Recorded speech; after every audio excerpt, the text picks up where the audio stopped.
Welcome to the Art Lady channel. Today we are going to be creating cylindrical forms and we're going to turn them into beautiful cakes. And we're going to be inspired by the artist Wayne Thiebaud. He's famous for making 3D cakes.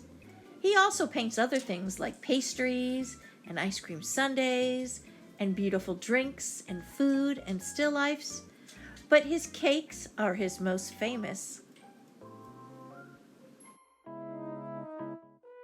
In previous lessons, we learned about cylindrical forms as well as other 3D shapes. Today, we're going to apply that to our design to create a 3D cake. We're going to start our cake, and if we look at the shape of the cake, it's basically a cylindrical form, but shortened. It ends about here. It's just a shortened version of a cylinder. So if we take this cylinder formula that we used to make last week, we're going to be doing a large oval, and then we're going to be coming down with 2 straight lines, and then doing the curve that mimics the top. Now we need to make this really large though on our paper, so I'm going to show you how to do that easily. So if we take our paper, and we drop down about a finger's width from the very middle, and we're going to put a straight line here. And we're going to drop down, putting our finger in the middle. We're going to drop down. Now my finger's lined up to this point. I'm going to drop down to my knuckle and just put a mark right here. This is going to be the top of my cake. The top of the cylinder right here. So then I just want to extend this line a little bit and a little bit on each side here. So I'm extending this flat right here. Here and then in here. I want my cake to be wide, and so if I have it really small, it's not going to do that. So I need to give some straight line here and a straight line in this area. That way I'm set up so that I can make my curves that are equal. So make sure these are equal. And now I'm basically going to do a C curve and a backward C curve. So I'm going to make my oval shape coming down and around.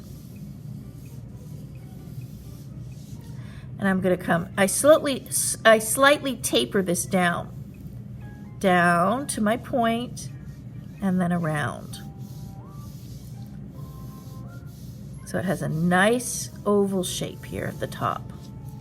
And then any of these sketchy lines you can erase. And you can always do all this erasing later, just so we have it mapped out here. Now what I'm going to do is I'm going to determine the height of my cake right here. So I'm going to come down straight, and how high do you want your cake to be? How many layers is it going to be? You can have it really tall, like a triple layer. I'm not going to make it super layery because I do want that beautiful cake plate. So I'm going to drop down, probably about to my knuckle again. And then I'm going to come across. And this is going to mimic this curve. So I'm coming across straight right here. This kind of curves upward. I'm going to curve upward here. Because these lines are parallel. If you think about it, the cake is the same height all the way around. So if it's curves here, it's got to be the same height here. So then I'm going to curve up here as well. So I have a cake that is rounded.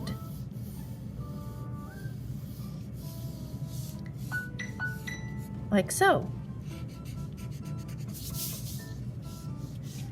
Okay, now once you have your rounded cake, we're going to come out, we want the plate. So we're going to come up a little bit from the bottom of the cake, same distance on this side, and put a little diagonal line right here on each side. So I come from the bottom corner here. I'm going to come up a little bit, just do a diagonal. Same thing on this side, a diagonal. Now the cake plate, if you have a cake, it's centered in this on this cake plate. So this distance is going to be the same as this distance here, and the same in the front as well. So this should all be the same.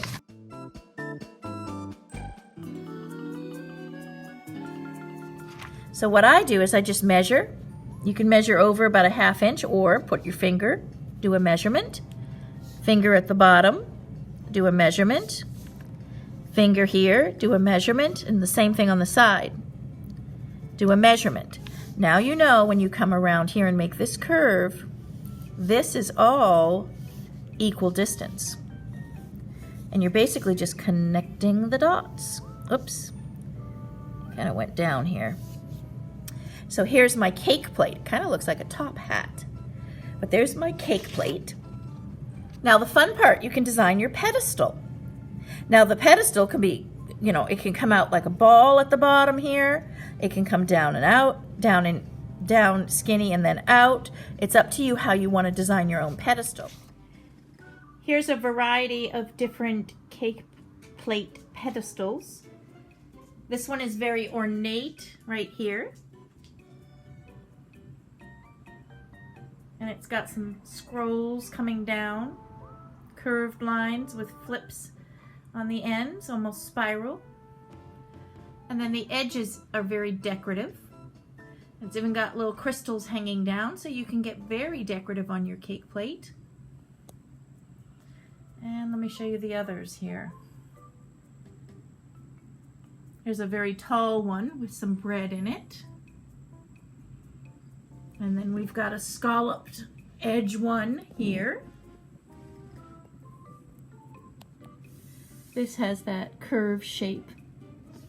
And then the bottom. Let's see if I could tip it so you can see.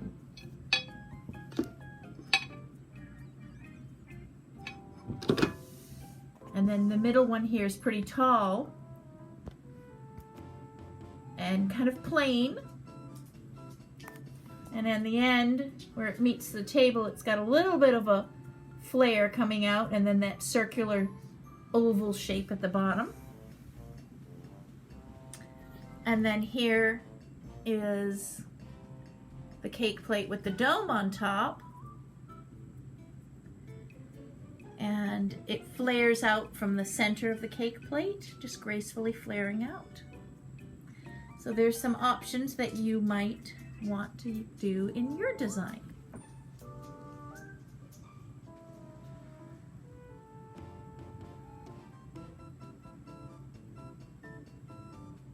I'm going to find the center of my cake here. Right, here's the center. And I want my pedestal to be in this area here, so same on both sides. So I'm going to come down with 2 lines. And then my cake plate will come out. It's just going to slope out. Same on both sides. And then I'm just going to round this, come down. And then I'm going to mimic this curve here. You want this to come down and around. This pedestal ended up being pretty large here compared to this one. Now you can even get, here's a plain thickness to the pedestal. So for this, you come down from your pedestal now. We're going to give some thickness in here. So I come down straight on both sides. And then I'm going to come across here. The same thickness.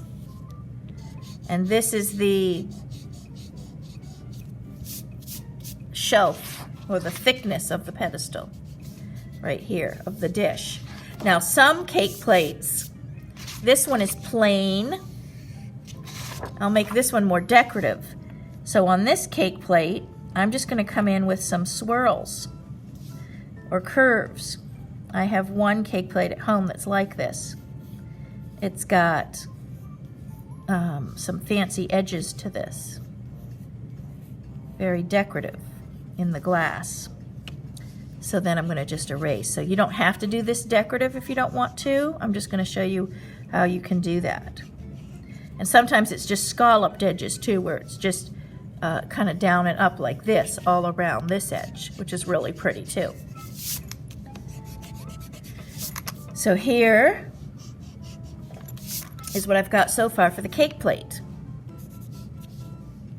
And you can adjust these shapes to make it pleasing for you. This is the curves that show the glass.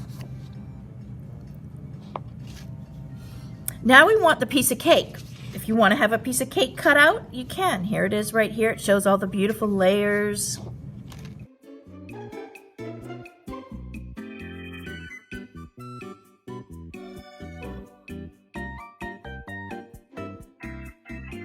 I'll show you here some beautiful cakes right here from the Bubble Room, which is in Florida, the west coast of Florida, Captiva Island.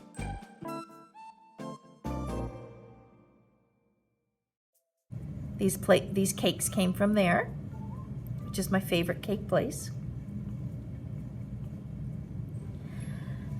And so if you want slices of cake, you want to find the center of this shape. So I'm going to find my middle, drop down, and then I'm going to find the center by crossing over. So this is my center. Now you can decide where you want your slices cut out. So I'm going to come over diagonally, right here. And then I'm going to do a slight diagonal here. From these lines, so here's my, so it's a sharp V shape, and it's straight. Now, this line is a straight line, so now this line is going to be straight coming down. These two need to be equal distance from each other, right here. That's called parallel.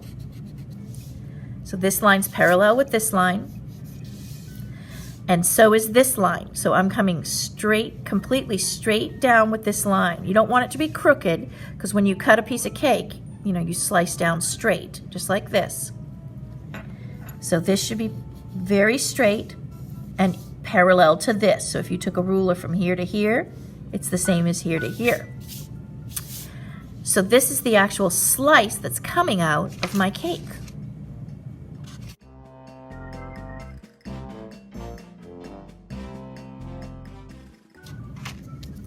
So now I'm going to erase this line. That's why it's good to draw very lightly when you're making these lines here. And I'm going to erase the piece of cake that I've just removed, this line here.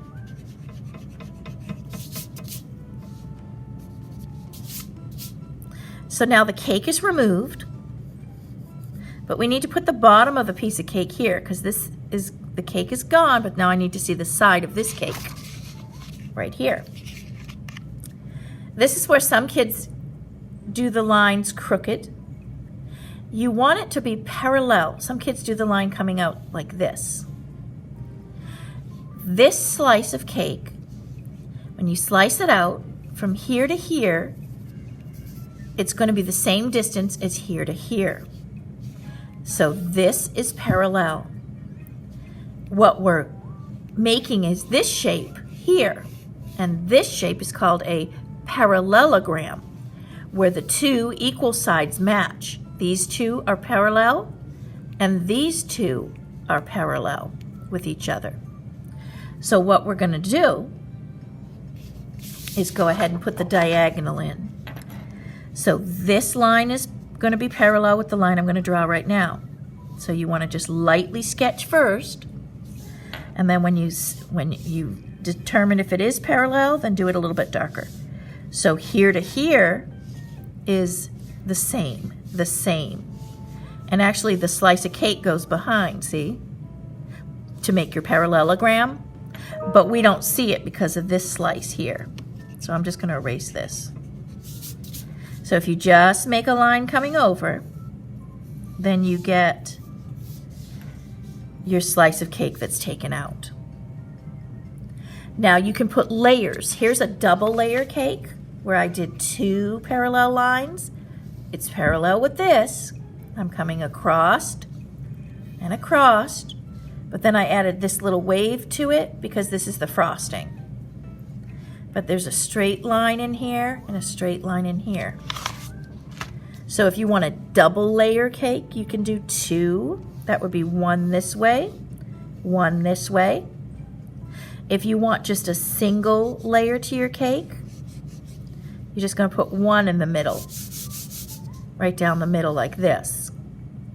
I prefer the two layers. First of all, tastes better. But second of all, if we're making an art picture, It makes it more interesting, and it's aesthetically pleasing. The more line and pattern you have, it breaks up this large shape to be more pleasing.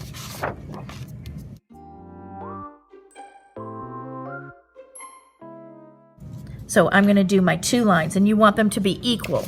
So these spaces should be similar. And you can just guess it. And I'm going to just lightly put in the lines here.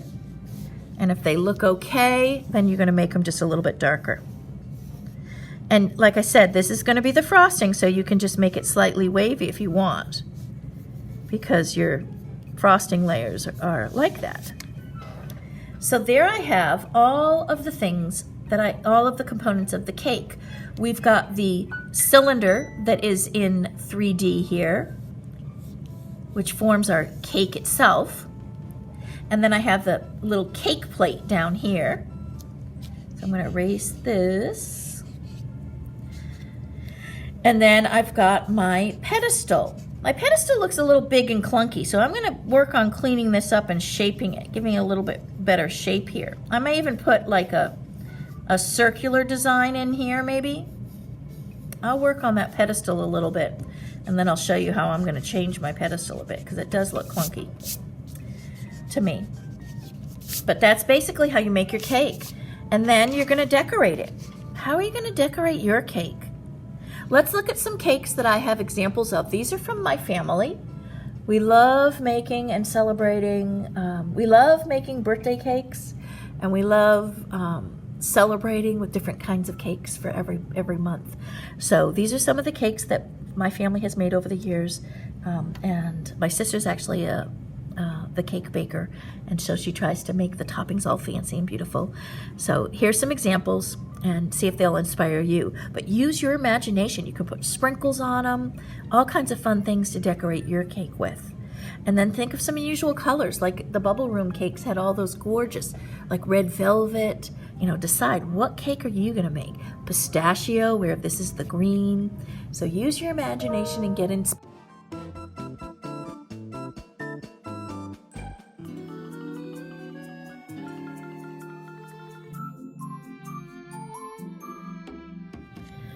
Once you have the cake and the plate drawn the way you like, you can go ahead and decorate it and paint it in. Now I'm going to show you what I did over here for this one. I added a line that divides the background wall to the table. And this one I did in the lower third of the picture. You could do it a little bit higher, you could do it halfway, or a little even higher if you want more of the table showing. So you don't want to do it really close to the very bottom, because then it'll look like this is very at the edge of the table. So if you want to make other things on your table, maybe the plate even with the piece of cake on it, you could do that. But I would have the table line come up higher. So I'll show you how you could do that. This one I'm going to make a higher table line, and so there'll be more table and less of the wallpaper or the design. And I don't want to end it here where both cake and plate meet. I want it to be offset a little bit, so I'm going to go up a little bit higher. And you're just doing a horizontal line on each side. And you want it to come from the same, right across, as it's visible behind the plate and cake. And mine's a little bit off, but I think that'll be all right. What you don't want is one higher and one obviously really lower. Now this area, I'm going to put a tablecloth design. Here I didn't do a tablecloth design, but I did a wallpaper design. Now you can color and decorate this cake any way you like using any media.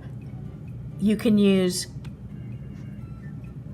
markers, colored pencils, watercolor paints, whatever you have, crayons, all crayons. This I did mixed media. I did crayon first, and then I did the watercolor on top of the crayon. So it's called a resist, and it creates a really beautiful texture. I actually really love resist. It's one of my favorite techniques. And then I just did light watercolor washes for the cake, and then a light watercolor wash for the tablecloth, just to make it very simple. I worked up my colors, this bluey green color, complementary to my cake. I didn't want my wallpapers to be similar, I wanted them to be opposite on the color wheel as what I have in my cake, or the main color of my cake. So I did the main background here. And I did bring in some values of pinks and light peach for the stripes in the crayon. So I'll just show you how I did that. Now I'm going to do it opposite. I'm going to do my tablecloth this time. So I'm going to decide, first of all, what color I want my cake to be. And I think this is going to be a chocolate cake. So it's going to be in the brown families and maybe just cream in between. So a chocolate layer, frostings, and then creamy cake, just to break up the colors. If it was all chocolate, it would be too much brown. So then I want to do, so basically I'm open to any color for my tablecloth. So I'm just going to pick 2 or 3 colors for my tablecloth. So these are my 3 colors that I'm going to use in my tablecloth pattern. And for this, I'm just going to do it like a plaid. So I'm going to have some fun with plaid lines. And I'm spacing it. And I'm going to do this as a resist. So I'm pushing really hard. Now some kids want to do and have done checkerboards, which is really fun too. So you can draw the lines, and then when you do it opposite, you're just coloring in every other space. So I'm just going to do layers of plaid for this example though, and I'm going to go through and I'm pushing again really hard. So here's what I've got here. Now what I've going to do is come opposite, in the opposite direction, so it almost forms like X's. So I'm going to start off this way. I may use the back end of my crayon. I think I'm going to do that because I'm going to get some nice thicker lines. So I've just flipped the crayon over to the back, and I can get these nice, really thick lines. If you push hard, you want to focus more toward the end. Put your pressure toward the end so you don't break it.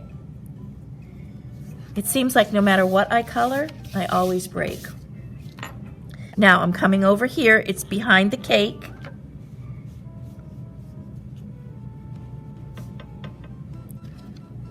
The third color, I guess I'll go right next to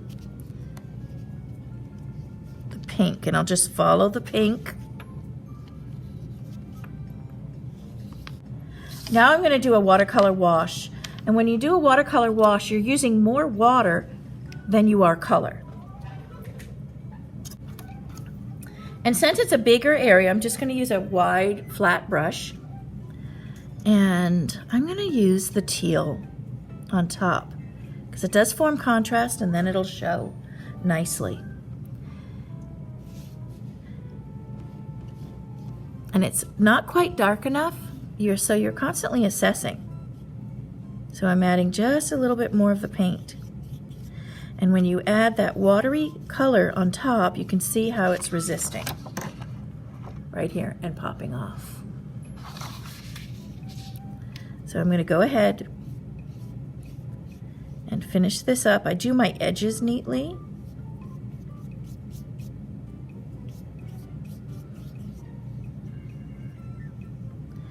And then I'm going to fill in all the spaces quickly. You don't want to go back over it and scrub. That'll pull some of the wax from the crayon off, and you don't want that to happen. So I'm going to show you what that looks like when I'm done. I really like the effect. It came out really beautiful. Now what I'm going to do is, since this is a crystal dish, it's see-through, it's clear glass. So I do see some of the color through the glass dish. So what I'm going to do is I'm going to take I have my dirty paintbrush that I've used, and I've just finished up painting. You can see it's still wet. So what I'm going to do is I'm just going to go into my water, and I'm going to kind of rinse off this a little bit. So it's very diluted. And I'm going to just hit this lightly. And I'm going in the way it's drawn in circular curve. And then I'm washing my brush completely and then just kind of blending this out. You can even take a paper towel if it's too watery and pull it up. So I'm blending with just pure water. It's just pulling some of the color. It's reflecting some of the color from the tablecloth. We can see through the glass a bit. So I'm just giving it a very light, almost no color washing. Now if you have an area that's a little bit too dark, you can simply add pure water and dab it off, just like that. I have some crumbs here on here. But I don't want it to be stark white. I want to be able to see through the tablecloth. And that gives a nicer effect. Now I'm going to choose a color for my background. And I'm going to paint that in. And for the cake, since it's going to be a chocolate frosting, I'm going to start off with a light wash of brown, and I slowly deepen it.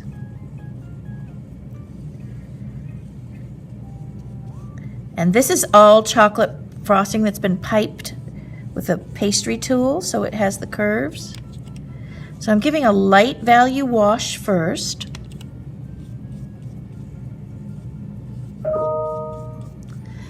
And I'm not doing in between. I'm not going to be doing the cake part because the cake part's going to be like a vanilla. So I'm going to give everything a light layer first, and then I'll show you how I add some darker values. So I have the cake done with a very light base color. Now I'm going to go back, and I'm using a smaller brush, and I'm just doing a little bit of a darker values on the edges here. All on the same space at the side to bottom edge. Just a few little lines to show that these are little rounded spheres. So you can go ahead and add some darker values.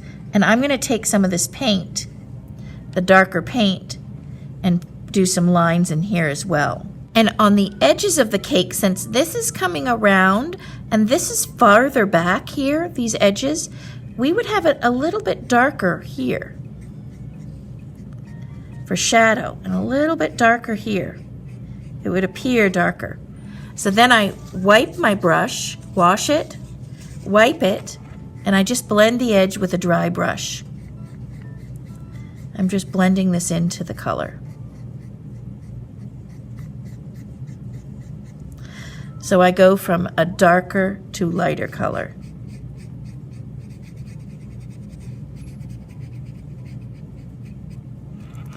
That gives a little bit of shadow.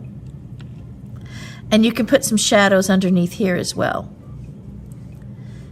And you can even add texture if you want to add, you know how when you frost it, sometimes it's not completely smooth.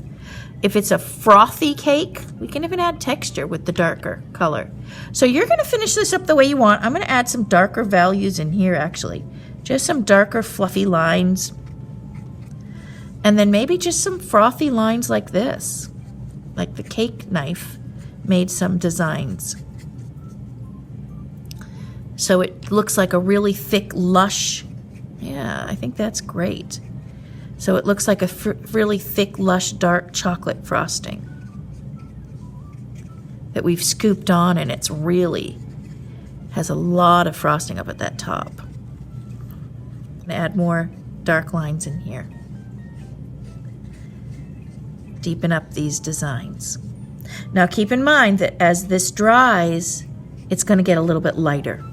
The colors, they fade a bit as they dry. When they're wet, they appear to be a little bit darker. And so there I have my delicious chocolate cake.